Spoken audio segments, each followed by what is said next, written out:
High approach होने के कारण कोई कार्रवाई नहीं होता, प्रशासन दब जाता है। का एहतमाम पुजारी मेरे दादा पिता हुआ करते थे। दुनिया पैसे वालों की है, काले अंग्रेज आपके सर पे बैठे हैं, गोरे तो चले गए। नमस्कार, स्वागत, सत्कार, बेहद आभार दोस्तों। मैं हूं आपका दोस्त नीरज शर्मा। एक तरफ इंसान है, पीछे मेरे भगवान है। और भरतपुर के अंदर, जो भरतपुर जिले के अंदर अतिक्रमण और कब्जे करने की जो परंपरा चल रही है लंबे समय से, उसमें एक और कड़ी जोड़े दे रहे हैं मुखैना गांव के अंदर भूतौली ग्राम पंचायत, हलेना थाना क्षेत्र और वैर विधानसभा। इन सबका नाम इसलिए लिया जा रहा है क्योंकि ये लंबे समय से पूरा गांव समाज जोर लगा रहा है। जो जमीन मंदिर की कब्जा कर ली गई है उसको छुड़ाने के लिए स्टे के बावजूद कोई कार्रवाई नहीं हो, कार्रवाई करवाने के लिए। लेकिन कोई भी विभाग, विशेष विधानसभा में बैठे जो बड़े खिलाड़ी हैं उनका कह लीजिए, एसडीएम साहब का कह लीजिए, जो प्रशासनिक तौर पर सबसे बड़े अधिकारी हैं, थाना पुलिस का कह लीजिए, कोई भी कोई संज्ञान नहीं ले रहा है, कोई मदद नहीं कर रहा है, कोई काम नहीं कर रहा। पूरा का पूरा गांव समाज परेशान है। लेकिन बावजूद इसके कुछ बाहुबलियों से दबकर बिल्कुल भी प्रशासन और सरकार काम नहीं कर रही है। और मंदिर की जमीन जिस पर लंबे समय से कब्जा कर रखा है उस पर कोई भी फैसला नहीं लिया जा रहा, ना ही कोई मदद की जा रही है। सर, क्या पूरा मामला एक बार विस्तृत सब जनता को समझाइए। ये मैं पकड़ लूंगा, बताइए। मैं बजरंग विकास समिति सचिव मुंशीलाल शर्मा। मंदिर की जमीनों को पर जो अतिक्रमण किया था वो मेरे द्वारा एक रजिस्टर्ड होने के नाते मैंने उसमें केस किया था। केस होने के बावजूद 2 वर्ष पहले एसडीएम वैर द्वारा स्टे दिया गया था, परंतु अब तक स्टे में कोई भी ना प्रसंज्ञान लिया गया है, ना कोई कार्रवाई की गई है। अब 151 की कार्रवाई करते हुए पुलिस की इमदाद दे दी गई है, परंतु पुलिस भी काम नहीं कर रही है।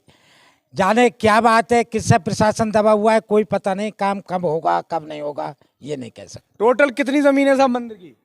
मंदिर की जमीन जो है ये मैं उसमें, हाँ, उसमें मंदिर गोपाल जी महाराज वैर की जमीन है और उसका एहतमाम पुजारी मेरे दादा पिता हुआ करते थे। टोटल जमीन कितनी है जिस पे कब्जे का आरोप लगाया जा रहा है? इस और आगे बताइए। मंदिर की जो टोटल जमीन है हमारे गांव के अंदर, जो गोपाल जी महाराज के नाम से है, वो 16.5 बीघे जमीन के आसपास है, जिस पे कब्जा कर लिया गया है। कब्जा किया हुआ है। गांव के 3 दबंग लोगों ने मिलकर के ये गिरोह बनाया हुआ है। उस गिरोह में 3 लोगों का करीब 150 आदमी का कुनबा हो जाता है। उस कुनबे के आधार पर जमीन को वो है। 4 साल से केस चल रहा है। गवर्नमेंट की अगर बात करें तो गवर्नमेंट में समायोजन हुआ था 90-91 के अंदर। जो जमीन मंदिर की है वो मंदिर की रहेगी, जो जमीन इंसान की है वो इंसान की रहेगी।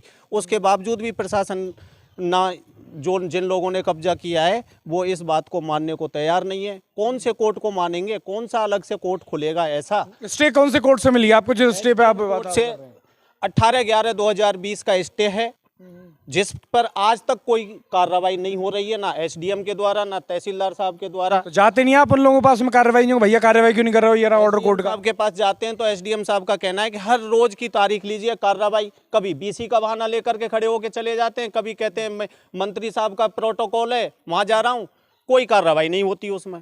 अच्छा, फिर तो जो 3 महीने से रेगुलर में तहसील के चक्कर काट रहा हूँ। जब आपके पास स्टे ऑर्डर है, जब स्टे ऑर्डर है तो पुलिस से कार्रवाई नहीं करवाने के लिए कहते हैं? पुलिस के और उसके जो आदेश हैं वो हमारे पास में ये रहे। पुलिस के, तहसीलदार के और इसके जो एसडीएम साहब ने फिर जबरदस्ती से उन लोगों से हमने रिक्वेस्ट करके कि सर हम तभी खड़े होंगे यहाँ से कि जब तक आप हमें आदेश नहीं दोगे, या तो आप जमीन उनको दे दो या फिर आप मंदिर की जमीन मंदिर के नाम कर दो। तब उन्होंने ये आदेश दिया था तहसीलदार साहब को और पुलिस को, जो कि आदेश की कॉपी मेरे पास है। मैं ये कॉपी आपको दे दूंगा। तो कारण क्या है इतनी? आप एसडीएम से कोर्ट से स्टे आ गया, आपके पास में जमीन है, सब आपके नाम है और मंदिर के नाम है, कारण जो तो फिर भी बावजूद इसके कार्रवाई क्यों नहीं हो रही? भाई जो भी कहें सत्य कहिएगा, हनुमान बाबा के दरबार में बोल रहे हैं आप। कारण ये है इसके अंदर कि सामने वाली की जो पार्टी है जिस पे मंदिर का कब्जा है, उसकी हाई अप्रोच होने के कारण कोई कार्रवाई नहीं होता, प्रशासन दब जाता है। कोई भी एप्लीकेशन दे करके आते हैं, यहाँ तक कि 4 बार मैं खुद एप्लीकेशन दे करके आया हूँ मेरी बजरंग विकास समिति की तरफ से। कलेक्टर के पास में 4 बार जाके आया, संभागीय आयुक्त के पास में 4 बार आया, उसके बावजूद भी ना, उनका भी कहना नहीं मान रहे। साथियों, तो एक और वही कड़ी है कि दुनिया पैसे वालों की है, काले अंग्रेज आपके सर पे बैठे हैं, गोरे तो चले गए। जिनकी जेब में पैसा है, अप्रोच है, पहुंच है, ताकत है, वही राज करेंगे। बाकी आप और हम जैसे लोग आज भी गुलाम ही बने पड़े हैं। अगर आप सहमत हैं मेरी बात से तो कमेंट कीजिएगा, वीडियो को शेयर करके जानकारी को सब तक पहुंचाइएगा। मंदिर की जमीन पर अब तो इंसान की होती थी, अब भगवान की जमीन भी नहीं छोड़ रहे हैं। तो भगवान की जमीन पर भी कब्जा किया जा रहा है। आपके क्षेत्र में भी इस तरह की कोई समस्या है तो आप उसके बारे में कमेंट करके जानकारी साझा करें, इसे शेयर करके सब तक पहुंचाएं। जय हिंद, जय भारत।